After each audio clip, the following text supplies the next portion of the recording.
Hi friends, வணக்கம். Welcome to சமையல் with Kiruthika. இன்றைக்கி நம்ம சேனலில் செம்ம டேஸ்டியான பிரேக்ஃபாஸ்ட் ரெசிபி தான் பார்க்க போகிறோம். காராபாத் எப்படி செய்யுதுன்னு சொல்லி பார்க்கலாம். இது பெங்களூரில் ரொம்ப ரொம்ப ஸ்பெஷல். சௌச்சௌ பாத்ன்னு சொல்லி சர்வ் பண்ணுவாங்க. கொஞ்சமாக காராபாத் இருக்கும், கொஞ்சமாக கேசரி பாத், ரெண்டுத்தையுமே சேர்த்து கொடுத்தா அது வந்து சௌச்சௌ பாத். ஸோ இன்றைக்கி நம்ம காராபாத் எப்படி செய்யுதுன்னு சொல்லி பார்க்கலாம். இந்த வீடியோ உங்களுக்கு பிடிச்சிருந்துச்சின்னா சேனலுக்கு சப்ஸ்கிரைப் பண்ணிக்கோங்க. ஃபர்ஸ்ட் வந்து ஒரு பேனில் 2 கப் அளவுக்கு தண்ணி வந்து சேர்த்துருங்க. சேர்த்துட்டு இது கூடவே நம்ம கட் பண்ணி வச்சுருக்கிற கேரட் பீன்ஸையும் சேர்த்துடலாம். நான் வந்து 1 கப் கேரட் 1 கப் பீன்ஸ் அளவுக்கு எடுத்திருக்கேன். இது கூடவே நீங்கள் பச்சை பட்டாணியும் சேர்த்துக்கலாம்.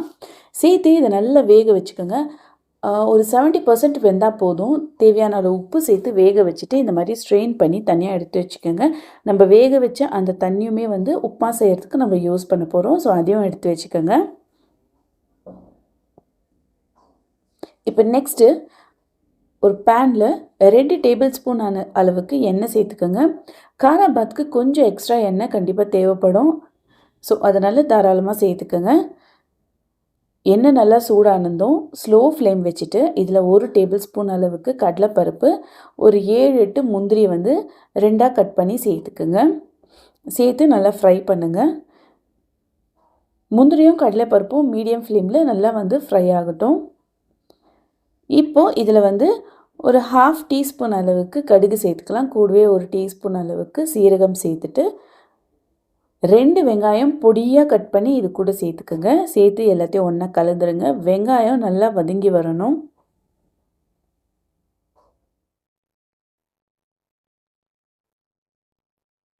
வெங்காயம் நல்லா வதங்கின பிறகு இதில் ஒரு 4 பச்சை மிளகாவை 2ஆக கட் பண்ணி சேர்த்துக்கோங்க. கூடவே ஒரு 2 டேபிள் ஸ்பூன் அளவுக்கு இஞ்சி வந்து நல்லா பொடிசாக கட் பண்ணி சேர்த்துக்குங்க. சேர்த்து எல்லாத்தையும் ஒன்றா கலந்துருங்க. நம்ம ஃப்ரை பண்ணும்போது எல்லாத்தையுமே வந்து மீடியம் ஃப்ளேமில் வச்சே ஃப்ரை பண்ணோம்னா சீக்கிரமாக கருகாது. இப்போது நான் 2 கப் அளவுக்கு ரவை வந்து சேர்த்துக்கிறேன். இன்கேஸ் நீங்கள் ரோஸ்டட் ரவை யூஸ் பண்ணுறதா இருந்தாலுமே இதுதான் ப்ரொசீஜர்.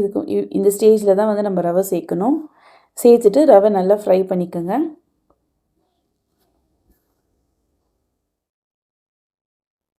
இந்த மாதிரி நல்லா கலந்த பிறகு நம்ம வேக வச்சு எடுத்து வச்சுருக்கிற தண்ணி இருக்குது இல்லைங்களா, காய வேக வச்ச தண்ணி, அதை வந்து இதில் சேர்த்துக்கலாம். நல்லா மெஷர் பண்ணி சேர்த்துக்கோங்க. 1 கப் ரவைக்கு 3 கப் அளவுக்கு தண்ணி. ஸோ நான் 2 கப் ரவை சேர்த்துருக்கேன். ஸோ நான் 6 கப் தண்ணி விடணும். நான் வெஜிடபிள் குக் பண்ண தண்ணி வந்து 3 கப் இருந்துச்சு. நார்மல் தண்ணி வந்து 3 கப் சேர்த்துருக்குறேன். சேர்த்துட்டு எல்லாத்தையும் நல்லா ஒன்றா கலந்துருங்க. நல்லா இந்த மாதிரி மிக்ஸ் பண்ண பிறகு மற்ற இன்க்ரீடியன்ஸை வந்து நம்ம இதை கூடவே சேர்த்துடலாம்.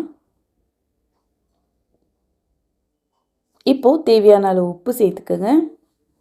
நம்ம வேக வச்சு எடுத்து வச்சுருக்கிற காய்களை இது கூட சேர்த்துடலாம். பொடியாக கட் பண்ண 1 தக்காளி, 1/2 ஸ்பூன் மஞ்சள் தூள், துருவி வச்ச தேங்காய் 1/4 கப் அளவுக்கு சேர்த்துக்குங்க. இது கூடவே கருவேப்பிலை, கொத்தமல்லி சேர்த்துட்டு எல்லாத்தையும் ஒன்றா மிக்ஸ் பண்ணிவிடுங்க. இந்த மாதிரி நல்லா மிக்ஸ் பண்ணிவிடுங்க. மிக்ஸ் பண்ணிவிட்டு இதை வந்து ஒரு 5 மினிட்ஸ் வந்து நம்ம லோ ஃப்ளேம் வச்சு குக் பண்ண போகிறோம்.